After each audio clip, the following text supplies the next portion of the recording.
अस्सलाम वालेकुम। आफाक फारूकी नए प्रोग्राम के साथ आपके सामने हूं। आज वैसे तो कोई बड़ी खबरें नहीं है, मतलब बहुत बड़ी खबर है और खित्ते के लिए बड़ी इंपॉर्टेंट है। डोनाल्ड ट्रंप का मुसलसल भारत पर ज़बानी हमले जो हैं, जिसका अमली मुजाहरा भी आजकल में होने जा रहा है। और फिर एक दिलचस्प खबर थी, हमारे वज़ीर दफा दूर कह लें उन्हें, दिफा तो कहाँ होता है, पाकिस्तान के डिफेंस मिनिस्टर के पास दिफा होता नहीं है, उसे दफा दूर कहना चाहिए कि सिर्फ चिड़िया बिठाने के लिए, अंगूठा लगाने के लिए, साइन के लिए होता है। ख्वाजा आसिफ जो मुल्क के वज़ीर खारजा भी रहे हैं, कुछ भी हो सकता है पाकिस्तान जैसे मुल्कों में, उनका एक बहुत दिलचस्प बयान है कि पाकिस्तान की आधी से ज़्यादा ब्यूरोक्रेसी पुर्तगाल में प्रॉपर्टी खरीद चुकी है और अब शहरियत ले रही है। ये दो अहम बातें हैं। और फिर ये मेरा मौजू नहीं है कि मोहसिन नकवी अब कहाँ है। मोहसिन नकवी, एम्बेसडर और ताहिर जावेद घूम फिर रहे हैं, फ्यूचर की प्लानिंग्स हो रही हैं, कारोबार हो रहे हैं। यहाँ क्या हो रहा है वो सबको पता है कि खारजा पॉलिसी के मुहाज पे अमेरिका खुद फैसले करता है कि पाकिस्तान को अब कहाँ कैसे हेल्प आउट करना है और कितना इस्तेमाल करना है। पूरी तारीख है, यहाँ हमारी कोई डिप्लोमेसी नहीं रही है। और जहांगीर करामत जब यहाँ एम्बेसडर थे तो मैंने उनके 2 इंटरव्यू किए थे, तो उन्होंने इस बात का इकरार किया था कि यहाँ सिर्फ हमारा आर्मी टू आर्मी कॉन्टैक्ट है, हमने पीपल टू पीपल और बिजनेस टू बिजनेस कभी काम ही नहीं किया और अमेरिकन मिजाज से भी नहीं लगता है। ये जहांगीर करामत की वर्डिंग है। तो हमें नज़र भी आता है, फिर आपने देख लिया होगा कि फ्लोरिडा से जो तस्वीर आई है, मैं जो केक काटते हुए आधे लोग हैं उसमें जिन्हें मैं पर्सनल लेवल पर जानता हूँ, ख़ासकर उसमें एक मुशर्रफ और मियाँ मुश्ताक डॉन वाले, कभी डॉन ट्रैवल उनके पास हुआ करता था, अभी हमारे एक दोस्त के पास ही है, बहुत मशहूर कंपनी है ट्रैवल की, तो और लॉन्ग आइलैंड में रहा करते थे। अच्छा, फिर जमात इस्लामी के डायरेक्टर्स भी उसमें शामिल हैं, उनसे भी मेरी हाय हेलो है अच्छी खासी। तो सरकारों के साथ कौन नहीं उठना बैठना चाहता। साउथ एशिया और गुलाम रहने वाले जो खित्ते होते हैं, वहाँ पैदा होने वाले अफसरान के साथ, वज़ीरों के साथ, सफ़ीरों के साथ ताल्लुकात को फ़ख्र काउंट करते हैं। वो वज़ीर कैसे ही आया हो, सफ़ीर कैसे ही बना हो, वो एक अलग बहस है। खैर, मैं इस पर भी बता दूंगा आपको, ये जो क्रिकेट मैच हुआ है, मुख्तसरन चलें यहीं से शुरू कर लेते हैं आज। देखें जी, इस हुकूमत में जो और बड़े बड़े नुकसानात हुए हैं इस कमांड की तब्दीली के बाद कहना चाहिए। एक तो कमांड अमेरिका में हुई ना, एक कमांड जो पाकिस्तान में हुई थी बाजवा से हाफिज के हाथों में जो आई थी, बहुत सारी चीज़ें तबाह हो गई, जमहूरियत बिल्कुल ही ख़त्म हो गई। और पहले कितनी थी, जो रही सही थी वही ख़त्म हुई ना। सारे इदारे बराह रास्त उन्होंने हाथ में ले लिए। वो अज़राए तफन्नुनी सुनाऊंगा, बीच में बात मेरी अक्सर इधर उधर निकल जाती है कि मैंने नाम लिख के रखा है, अचानक बाखुदा याद आ गया है, क्योंकि जनरल है जिन्हें नई नौकरी मिली है ना, आपको पता होगा यकीनन। मेरे जो मुझे याद पड़ता है मैंने लिखा है, हाँ, कि इनका नाम है मोहतरम जनाब जनरल सईद गनी कि एक बुजुर्ग ने नौजवानों को मशवरा दिया है कि देखो बेटा, पाकिस्तान के नौजवानों को कि ज़िंदगी में आगे बढ़ना है तो DHA की मसाजिद में जाकर दुआएं मांगा करो। तो किसी ने पूछा वो क्यों? उसने कहा देखो, जनरल सईद गनी 3 बार नमाज पढ़ने गया DHA की मस्जिद में और मौलवी साहब से ज़ोर से कहा कि मेरे हक़ में भी दुआ करें। तो उन्होंने कहा कि या अल्लाह जनरल सईद को खुशहाली दे, तरक्की दे, ज़िंदगी दे। तो तीसरी दुआ के बाद जो है वो दोबारा अहदेदार बन गया। ये बाबडा वाला, ये जहाँ तक मुझे याद पड़ता है। तो वो खलबली पड़ गई है लाहौर में तो कि भाई DHA की मस्जिद चलो, वहां पर ही कोई दुआ पढ़ी जाए तो कबूल होती है। वैसे तो 450-500 साल हो गए मुसलमानों की दुआ सारी दुनिया की मसाजिद ने मिलकर मांग के देख ली कि या अल्लाह कुफार तबाह हो जाए और ये ख़त्म हो जाए, इस्लाम का झंडा, इस्लाम का बोलबाला हो और हर जगह इस्लाम का झंडा लग जाए। हर जगह से दलील हो रहे हैं क्योंकि मंगते हैं, भिखारी हैं और लालची हैं। एक अशराफिया है जो बहुत बड़े पैमाने पर लालची है, जो अपने ही लोगों को गुलाम बनाती है, उन्हें मारती है, उन्हें लूटती है, उन्हें खाती है। तो बहुत कुछ तबाह हो गया पाकिस्तान में, अब बचा खुचा रह गया है। देखें किस अंजाम को पहुंचता है।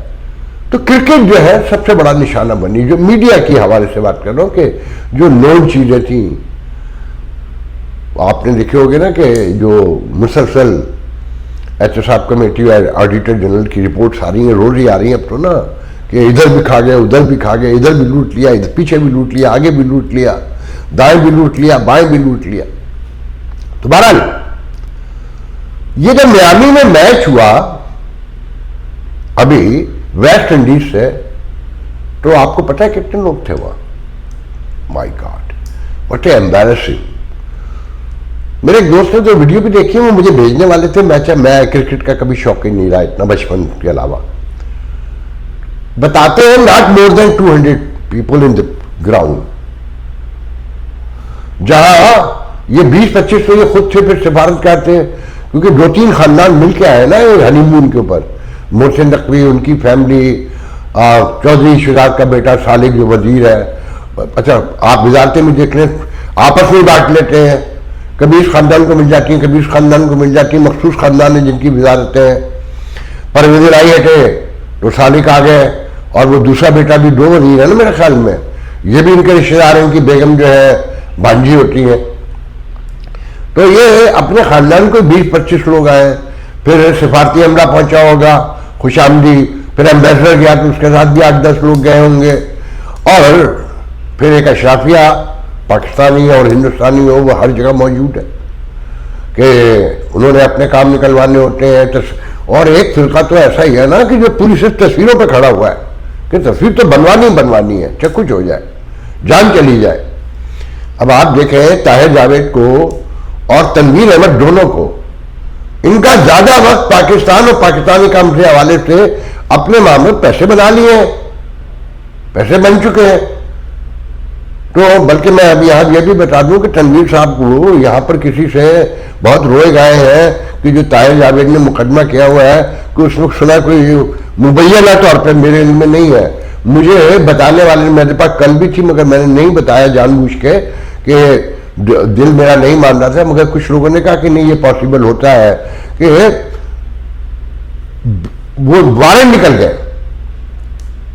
मैं हैरान हूं कि इतनी दौलत, इतना क्या कहना चाहिए, तन्नाजी और तकब्बुर, सारा वारंट निकल गए और परेशान हो रहे हैं। भाई 2 वकील करें या तो वकील ही पूरा मुल्क चला रहे हैं। तो मुझे नहीं पता कि इसमें सच्चाई कितनी है, वल्लाह आलम बेसवाब कि कित वाकया क्या है वो मेरे में नहीं। बहरहाल तो 50 लोग तो यही होंगे, फिर वेस्ट इंडीज खेल रहा है तो उसके भी लोग होंगे। अच्छा, ये ध्यान में रखें, मुझे नहीं पता किसने मशवरा दिया था। मियामी में वेस्ट इंडियन कम रहते हैं, क्यूबन ज्यादा रहते हैं। क्यूबा क्रिकेट नहीं खेलता, वेस्ट इंडीज मौजूद होंगे यकीनन 200, 400, 500 हज़ार फैमिलियां, मगर वेस्ट इंडीज के लोग ज्यादातर वहां नहीं रहते। और ये ट्रिनिडाड से लेकर जितने भी और जो हिंदुस्तान से, मुत्तहदा हिंदुस्तान से लोग गए थे, जिनमें कुछ मुसलमान भी है, पाकिस्तान भी, ये भी कंसेंसस करते हैं, कहना चाहिए इसका। इनकी कंसंट्रेशन जो है ये वर्जीनिया में है, मैरीलैंड में है, न्यूयॉर्क में है, न्यू जर्सी में है, कनेक्टिकट में है, और इस सराउंडिंग में ज़्यादा है। मियामी में भी मौजूद है, मगर ना होने के बराबर है। तो लोगों का कहना यह है कि क्रिकेट का इंटरेस्ट जो है वो भी इमरान खान से जुड़ा हुआ है। ये पाकिस्तानी यहाँ रहते हैं क्रिकेट के शौकीन, वो इस वजह से नहीं गए कि इमरान खान उनका हीरो है और क्रिकेट भी नहीं देखनी। तो आप अंदाजा लगा लें। बहरहाल मौजूद ये नहीं था, ये भी बीच में आ ही गया। लेकिन जी डोनाल्ड ट्रंप ने जो इंडिया पर टैरिफ लगाया 25%, 1% जुर्माना, और नई धमकी है कि रूस से तेल खरीदना बंद नहीं किया तो और टैरिफ लगेगा। और साथ में उन्होंने कहा कि ये मईशत जो है हिंदुस्तान की मुर्दा है। मैं इस पर बात करने से पहले ही कह दूं कि पाकिस्तान जो अमेरिका से तेल खरीद रहा है और तेल की तलाश का जो डोनाल्ड ट्रंप ने ऐलान किया कि हमने खुद बैठकर within no time program कर दिए, उसमें बहुत सी खामियां बता दी, इंटरव्यूज दे दिए। अच्छा, ये जो इंडियन है पाकिस्तान के मामलात पर इनके व्लॉगर मतलब एक तूफान बदतमीजी मचा देते हैं। वो मेजर गौरव जैसे लोग जो सिर्फ चुदर चुदर की रोटी खाते हैं ना, जो टोटल गुफ्तगू कुछ होती है उसमें सोल सब्सटेंस ऑफ जो कन्वर्सेशन डिस्कशन होता है वो शायद 20-15 लाइनें नहीं होती, और बाकी वो जो लन तरानियाँ करते हैं पाकिस्तानियों की रोटियों से लेकर और उनके कपड़ों से लेकर उनकी पगड़ियों और जूतों से लेकर, बेशर्मों कभी अपने गिरबान में भी झांक के देखो कि तुम पे क्या वक्त पड़ा हुआ है। अगर आज खित्ते के लोग आपस में जुड़े हुए होते तो ये हाल नहीं होता। बिल्कुल ठीक कहा है डोनाल्ड ट्रंप ने कि आप मुर्दा मईशत है। 85 करोड़ लोगों को राशन देते 5 किलो महीने का। ये किसी जिंदा और किसी दमदार और किसी स्ट्रॉन्ग मईशत में मुमकिन है? ये जो शर्मिंदगी और आप फख्र करते हो उस पर कि सरकार जो है 5 किलो राशन देती है। आपकी जो ग्रोथ आप दिखाते रहे हैं वो सब जाली लोग बताते हैं जो इकोनॉमिस्ट हैं कि आप सब मेंटेन करते हैं। आपके जो रिजर्वायर है अगर $600 बिलियन है, लेट से अपनी आबादी देखें, पर कैपिटा निकालें और अपने हालात देखें, और जो दौलत के इर्तिकाज है चंद मखसूस खानदानों में वो देखें, लोगों के हुलिये देखें। हमारे यहाँ वो हुलिये सिर्फ राजस्थान जो आपसे ही जुड़ा हुआ है और खोखरा पार के इलाके में जो भील रहते हैं और जिनकी अक्सरियत भी, मैं उस पर हमारे पाकिस्तानी भाई हैं और पूरी दुनिया उनके लिए परेशान है, आपकी अक्सरियत के चेहरे बिल्कुल उन जैसे हैं। शर्म करें। अच्छा, फिर आपका गुरूर, आपका तकब्बुर, कहाँ सुपर पावर, उसकी लवाजमात, उसके जरूरियात, उसके तकाजे और उसके सबूत कुछ पास पल्ले नहीं। मगर ढोल ऐसे पिट रहा था कि जैसे कोई पहलवान रिंग में उतरने से पहले ऐलान करवा दे रुस्तम जमा से लड़ाई हो और ऐलान करवा दे कि वो जीत गया गली का टिड्डा कोई।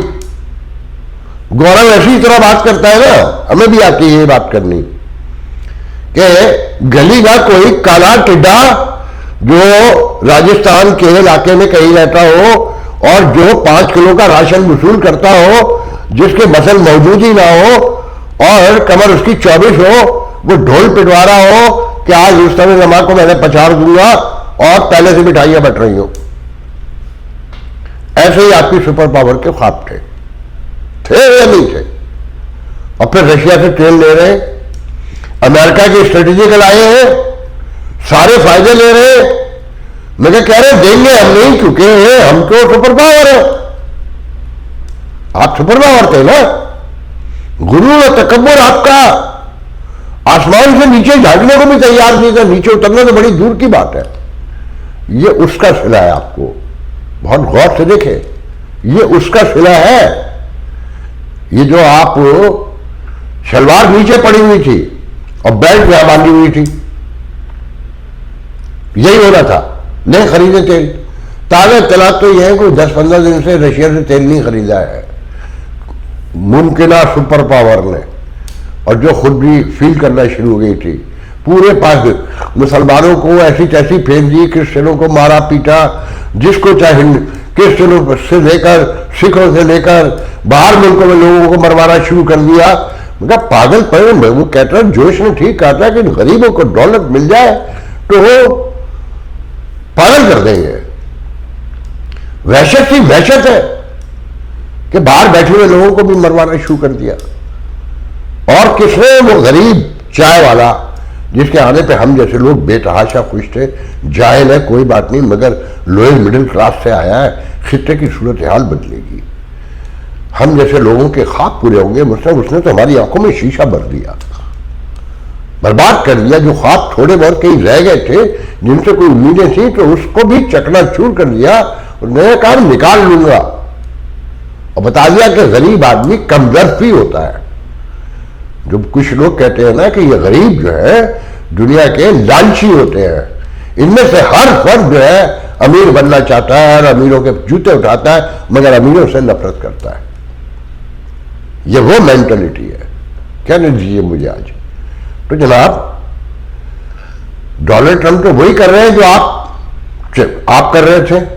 उनके पास ताकत है, हिम्मत है, और वो कर सकते हैं, करके दिखा रहे हैं। रोक सके तो रोक ले। रूस से कहे ना कि ब्रिक में आप डॉलर को नीचे दिखाने के लिए गेम खेल रहे थे, और स्ट्रेटेजिक पार्टनर भी रहेंगे अमेरिका के। आप बोइंग भी बनाएंगे, आप F-16 भी बनाएंगे, आप एप्पल भी ले जाएंगे, आप सब कुछ ले जाएंगे, और अमेरिका आपके पैरों में बैठा रहेगा, और आप रशिया से तेल खरीद कर यूरोप को बेचते रहेंगे। खैर, इस पर क्या कहा जा सकता है आपको, और तो कोई ऐसी बात है नहीं कहने की। बस गौर करें कि कम ज़र्फ को, अगर किसी का ज़र्फ जानना हो, उसका ख़ानदानी बैकग्राउंड समझना हो, तो उसे कुछ 4 टके दे दीजिए, उसे कुछ रिस्पेक्ट दे दीजिए, वो पागल होकर बाहर निकल आएगा, तो पता चल जाएगा। और भारत ने एग्जैक्टली यही किया। खैर, मैं आता हूं मोहतरम जनाब ख्वाजा आसिफ के बयान की तरफ। फरमाते हैं कि आधी ब्यूरोक्रेसी पुर्तगाल पूरा खरीद चुकी। अच्छा, पुर्तगाल यूरोप का हिस्सा है, बहुत खूबसूरत मुल्क है, मगर इकॉनमी बहुत कमज़ोर है। तो वो कनाडा की तरह और दुनिया के दूसरे मुल्कों की तरह इमिग्रेंट्स को बुला के, दौलतमंदों को, हुनरमंदों को, पिछले दिनों हुनरमंदों के लिए उन्होंने इमिग्रेशन अब दौलतमंदों को दे रहे हैं कि जनाब यहाँ आके इन्वेस्ट करें। कानून है, इंसाफ है, सफाई है, सुथराई है, और फेयरनेस है, मेरिट है। पाकिस्तान हिंदुस्तान से हर मुल्क बेहतर है। साउथ एशिया से दुनिया का हर मुल्क बेहतर है। और यहां उन इस्लामी मुल्कों का मुकाबला मत कीजिएगा जहां पर फस्तायत है, बादशाहतें कायम है। मैं उनका जिक्र नहीं कर रहा हूं। तो ब्यूरोक्रेसी का पास पैसा है। जब फौज और सियासतदान लड़ेंगे जो 78 साल से लड़ रहे हैं, तो दोनों को जरूरत तो ब्यूरोक्रेसी की पड़ती है, और दोनों वो भी करप्ट है। ये मुस्तकिल रहने वाले, उनमें से कोई मुस्तकिल रहने वाला नहीं है। वो 3 साल में फारिग हो जाते हैं। वो जो हाफिज जी जैसे आते हैं बदरुए, और सियासतदानों को वो बदरुए फारिग कर देती है। Board commissioner, deputy commissioner, SSP और मजिस्ट्रेट और अदलिया का जज, वो कोई हुकूमत जाए, जैसे पाकिस्तान की ताजिर अशराफिया है ना, हर हुक्मरान के साथ बैठी होती है, खड़ी होती है, लेटी होती है, सो रही होती है। तो ब्यूरोक्रेट भी वही है, निज़ाम वो चलाते हैं, पॉलिसी उन्हें आती है, तालीम उनके पास है अक्सरियत के। तो वही पैसे बनाएंगे ना कि जब लूट मार हो रही है तो आप ये कहेंगे कि जनाब आप नहीं बना सकते, हम बनाएंगे, या फलाना बनाएगा और फलाना नहीं बनाएगा। जो ताकतवर होगा वो पैसे बनाएगा। तो उन्होंने पैसा बनाया है और टिकाकर बनाया है। मैं 1985 की असेंबली जब यूनियन गवर्नमेंट थी, तो कराची में एक एसएचओ को जानता था जिसका घर डिफेंस में था, स्विमिंग पूल था, 14 ग्रेड का अफसर होता है। इस मुल्क में कितने लोग रहते हैं जो मैं जानता हूं। मैंने पिछले दिनों कुछ 2 साल पहले एक व्लॉग किया था जिसमें एक खास डिपार्टमेंट के लोगों का जिक्र कर दिया था। बाकायदा उन्होंने मेरे खिलाफ मुहिम शुरू कर दी थी, नफरत फैलानी शुरू कर दी थी, लोगों को मेरे बारे में गुफ्तगू करनी शुरू कर दी थी कि खामोश रहो, बोलो कोई नहीं। तो पुर्तगाल तो बहुत छोटा सा मुल्क है, हो सकता है आबादी भी, नंबर में भी, सेंसस में भी पाकिस्तानी आगे आ जाए। टोरंटो खरीद चुके हैं, न्यूयॉर्क, वाशिंगटन DC, और सियासतदान ये कहते हैं कि जनाब सियासतदानों का न कोई घर है। शर्म करें ख्वाजा साहब, आपके सारे बच्चे न्यूयॉर्क में और सराउंडिंग में रहते हैं।